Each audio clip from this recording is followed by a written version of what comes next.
Liah ni jual lembu. Kau pernah lihat ni dia bawa gini-gini dengan Siti ni. Konon-konon ni. Aku ni dibodohkan. Aku ni tak ingat lah konon-kononnya. Dia nak berbodoh-bodohkan aku ni daripada aku budak lagi. Cerita babi dia. Kelompok ni. Dan dia fikir aku ni nak kena melayan ke dia.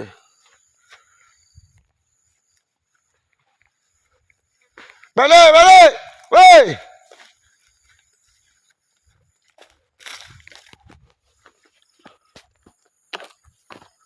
Dia khabar sendiri, konon sendiri. Kita ni ada bekerja dekat situ yang menangkap, yang jual apa benda dekat situ. Ada pengurus dia. Kesudahan dia pengurus dia kena bunuh dekat situ.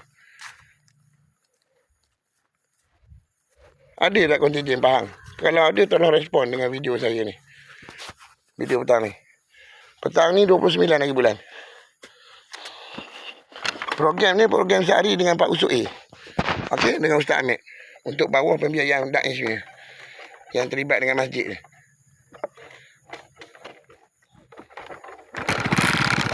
Okey. Dia terlibat dengan masjid.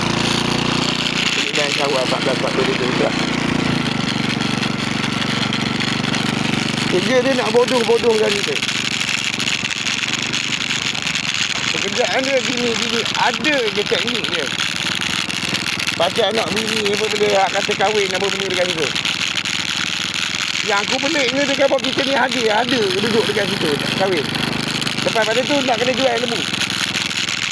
Aku sendiri pun tak ada dekat Malaysia ni. Dia punya penipu tau. Yang aku berkahwin bersanding apa benda dengan Nah. Dengan Fikah dekat Batam. Yang dekat Batam ni aku tak tahu macam mana cerita dia pula. Kelompok ni. Dia ada juga cerita dia. Dia cerita pasal kolbu-kolbu ni apa benda ni.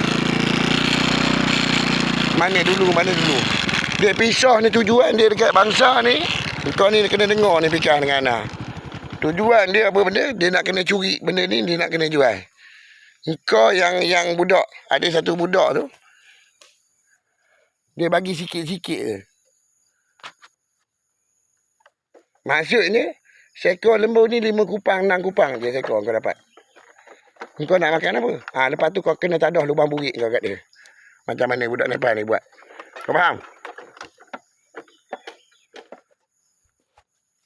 Kalau tidak kau tak boleh nak makan. Makan pun tak boleh.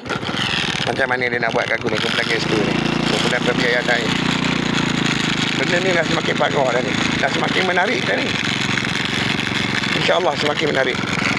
Hari tu dia lilit apa benda aku punya dokumentari pasal benda ni. Ada cerita dia.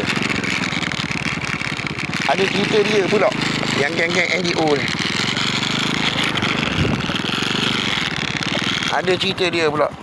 Dia kelompok dia orang kaya dekat tu. Saya peduli apa awak orang kaya ke apa benda ke. Awak kena curi kenapa?